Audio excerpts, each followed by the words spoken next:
Today I'm wearing my hat as Public Affairs Representative for the Water Replenishment District, and I'm here to tell you a little bit about water. So I hope that you learn a little bit more about what it is that we do, and you can take it back to your friends in the community and tell them all about what we're doing. So the Water Replenishment District, we're the largest groundwater agency in the state by population.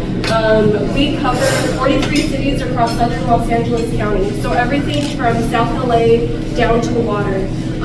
Within those 43 cities, we cover 4 million residents. So we have a really, really expansive service area. Throughout that service area, it's divided into 5 divisions that are managed by our managing board.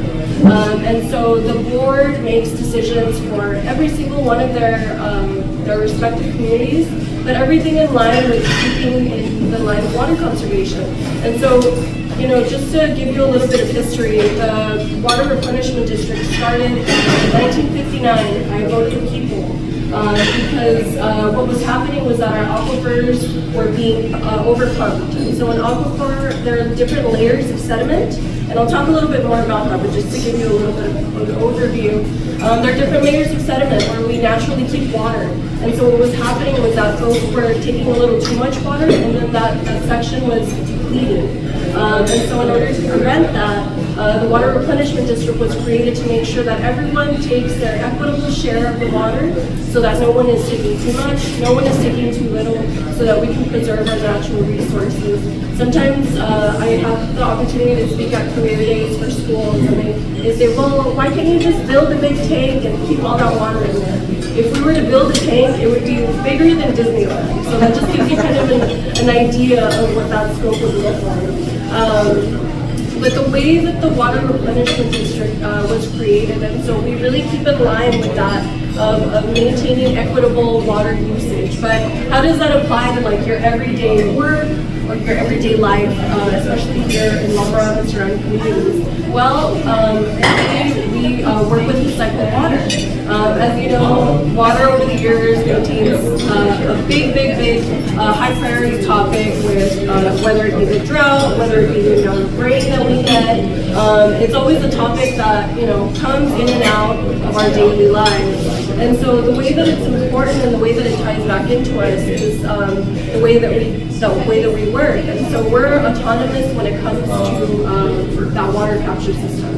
And so any water that we use here in La Mirada, in Whittier, in our place of business, all that water goes to a water reclamation plant. And it goes, specifically the water that's used in this region, goes to the San Jose Water Reclamation Facility. And so when it gets there, I'm not going to give a descriptive overview of what it looks like because we're all having a lovely breakfast. But let me tell you, it is a lot.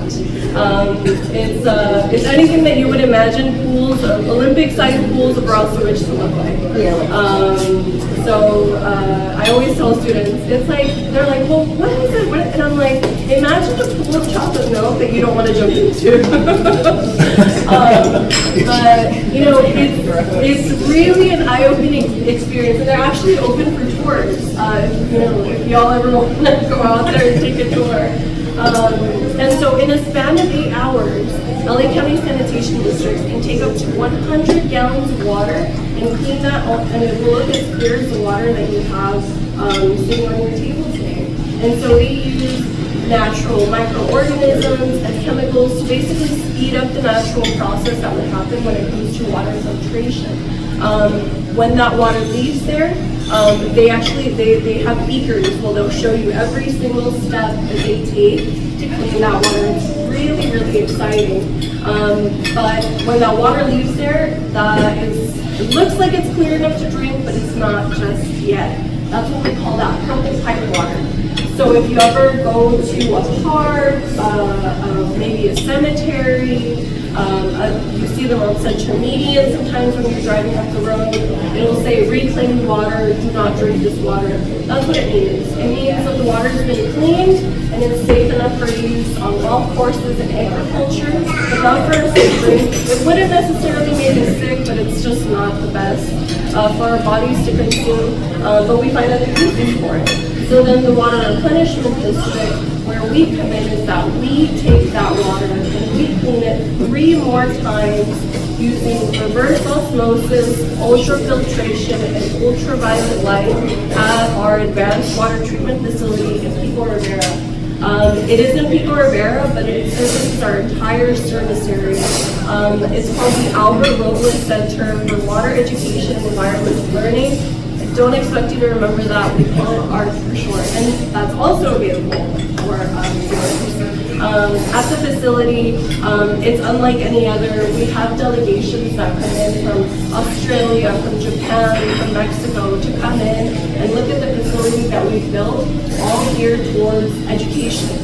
Because there are many facilities like it, but our focus is really on educating the community, because if you don't know the access and they have these resources, and what good is the work that we're doing if we don't have that education piece back to all of you and back to all of our communities. And so at the facility we have, it's a multifaceted facility. So it's the water treatment facility itself, where we process 14.8 million gallons of water a day. So it's never quiet day. The only time that we shut off the plant is when we get a lot of rain. And so that's the only time that we shut it down for a couple days, just until we get our numbers back into the mediator level. So on any given time, we have that much water being pushed through our facility. We have a 250-foot replica of the San Diego River to give you an example of what it is that we do with that water that we clean there. And we also have over 40 interactive exhibits. We have a rain simulator in the middle of the room. Every 15 minutes it rains, to give all of our visitors the idea of how that water is captured, how it runs through our system in our community, and how it makes its way into the systems for cleaning.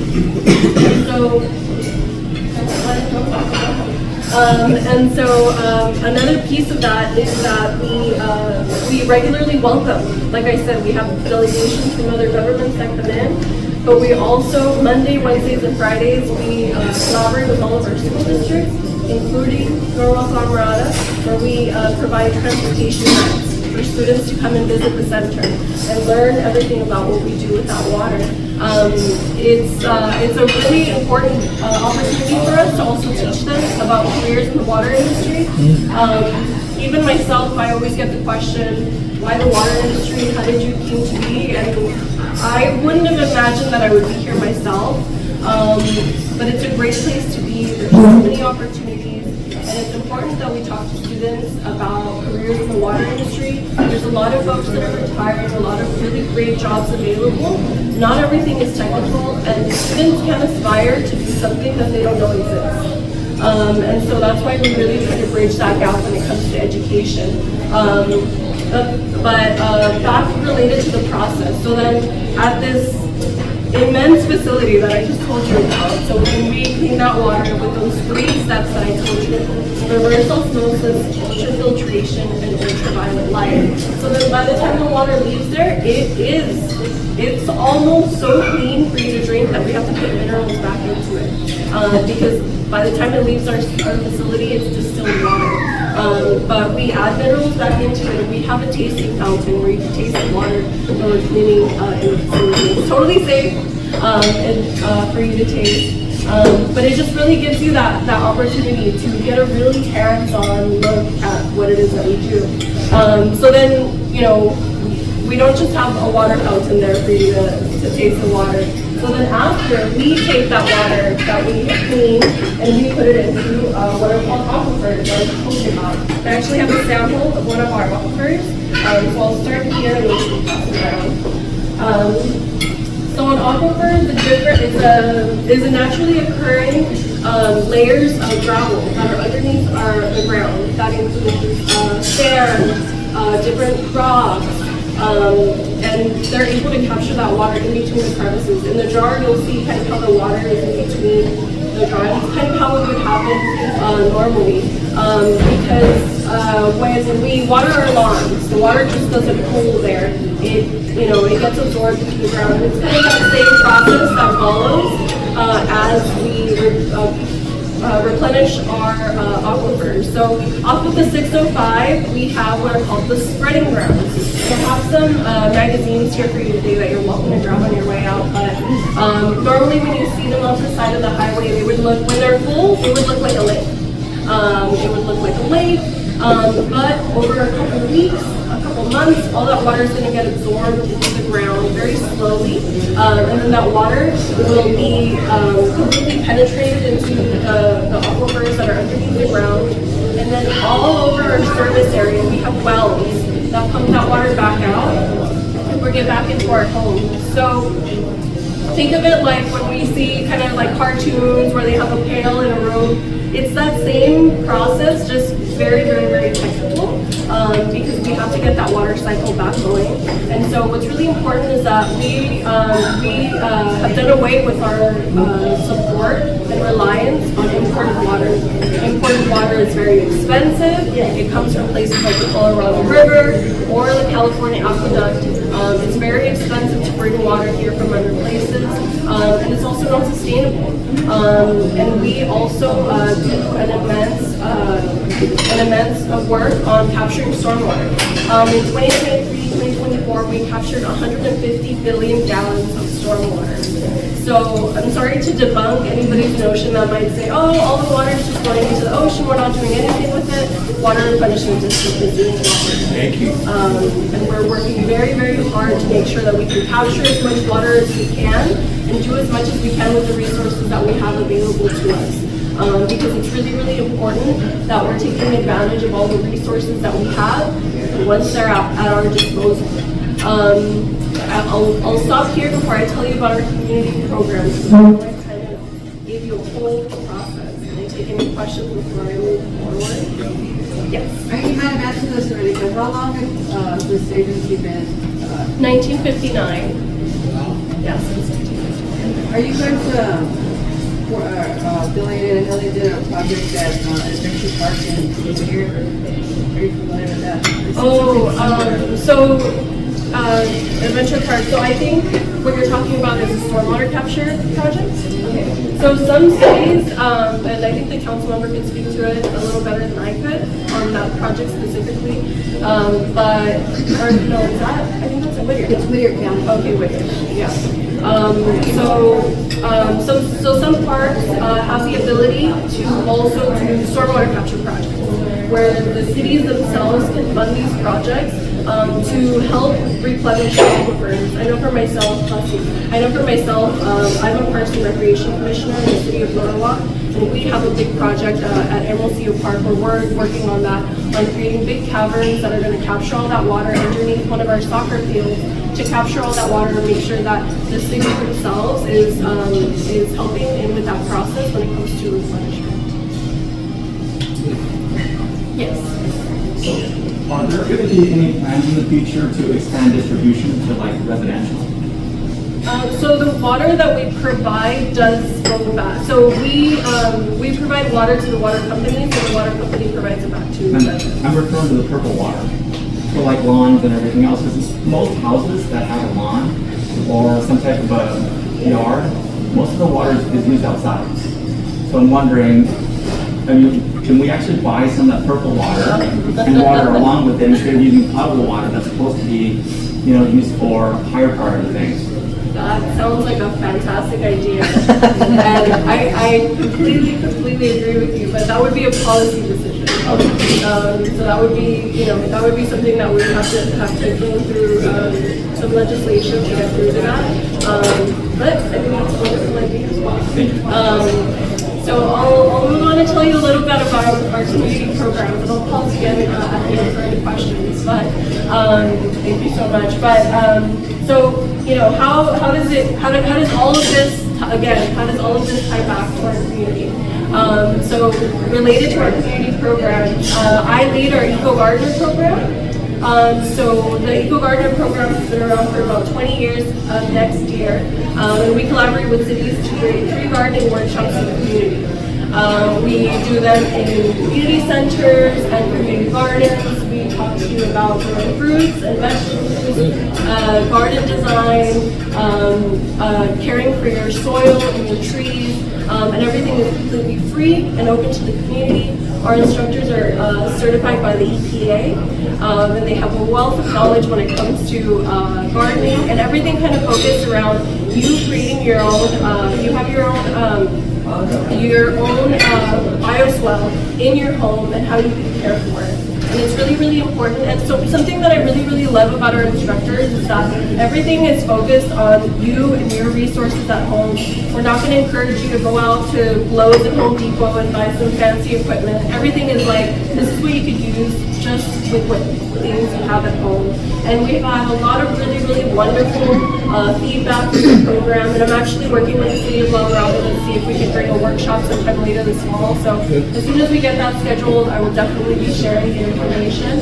But that's one of the programs that I lead, and it's really, really wonderful. We go to all kinds of gardens all over the county and talk to folks about all of their gardening needs.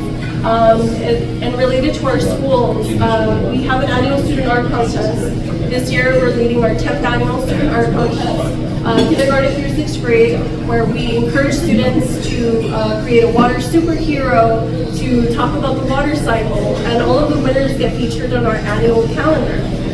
The winners, we go to their schools, we do a big presentation, they get featured on our website, and it's a really great incentive to get young people and students interested in talking about water.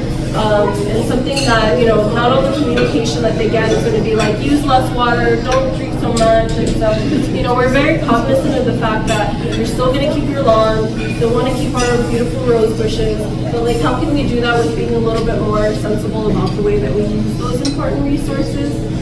Because it is a privilege to have all of the access that we have. And like I briefly mentioned, but I'll bring it to your attention again, we do speak at a lot of career days, all the way from like kindergarten all the way up to like college. So if there's any opportunity to talk to students or anyone interested about careers in the water industry and all that comes to offer, myself, I'm in the public affairs office. But we have accounting, finance, hydrogeology, engineering. So there's many, many different branches when it comes to the water industry, and it doesn't necessarily mean you have to be a scientist. I get really excited when I get technical questions, but I'm always not the one that's able to answer them. But I'm happy to direct you to somebody who can.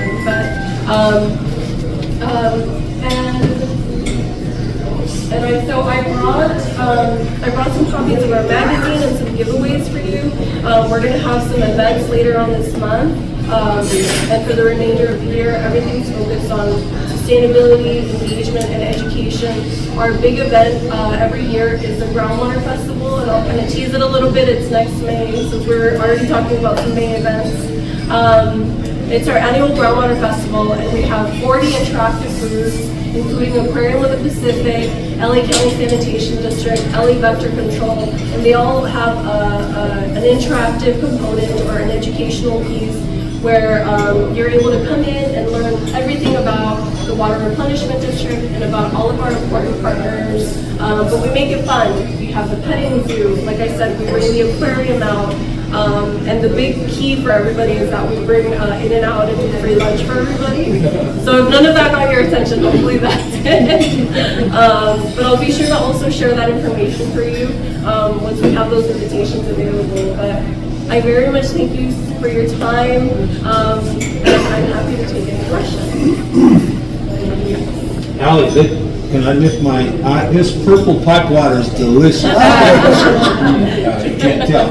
I do want to affirm what WRD does. You support this community. Foster Road Elementary School has a Thanksgiving dinner, and you've been there. WRD. If you haven't been to the Pico Rivera event facility, it's amazing.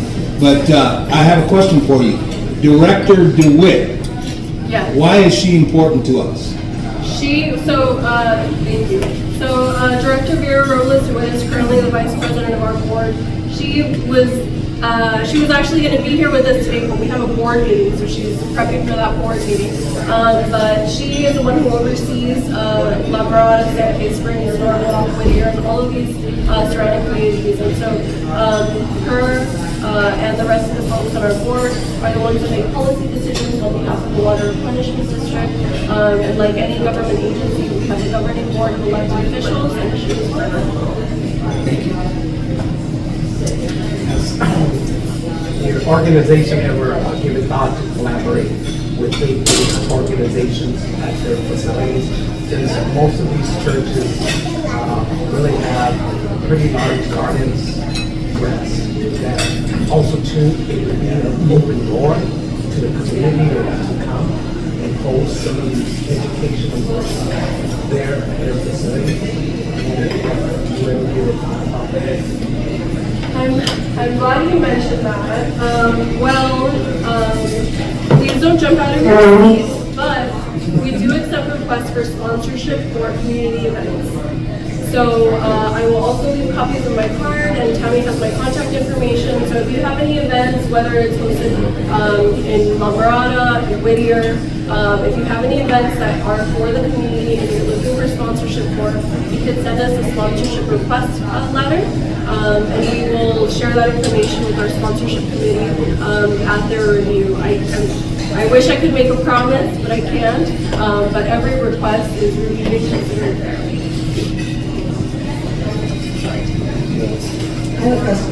A couple of months ago, I had a neighbor call me at 6:30 in the morning, and she was panicking because she has purple water. She said purple water. So what should we do if something like that happens? Of course, I was out of the bellflower, and I was on the phone with the water district. But what is in a situation like that? What should we do? I don't understand. She ran her bathwater, and it came out purple. Oh, that would be for the water coming in. Okay. Yeah, that would be for the water coming in. Sometimes like folks experience issues like with their the piping system related to the water coming in. Oh my gosh, I've never heard that. It was bizarre. So I had turned on all my faucets, and sure enough, I had purple bathwater. So it was weird. But I do want to thank Ali. WRD is a very big sponsor of the chamber, and we appreciate you coming out. And yes, go ahead if you have any other questions. So I'm always thinking about public safety. So how much of the reclaimed water can be used for fighting fires, or does it get sent to the fire department in the worst case scenario in a fire season? That would be a question for the county. Because the water that we use goes back into the aquifers, and so like that's the process that we contribute into the system. But any other like projects related to that would have to go through the county. We did get some questions, and I don't want to speak too much on it because that was way outside of our service area. But you know, the thing with the issue that folks experience with the fire hydrants, that was also related to water pressure. You know, even if you have a wonderful system in your home, if everyone is running the tap at the same time, flushing the toilet, trying to take a shower, you can imagine the kind of, you know, backup that you're going to experience in your system. So, you know, we're still kind of investigating all of the issues that, you know, led to those horrible tragedies, but, you know, it's important to keep in mind that there's a lot of factors that go into it, and, you know, still a lot of folks that are working to make sure that we have those resources back in the ways to directly. Any other questions? Thank you. Thank you so very much for your attention.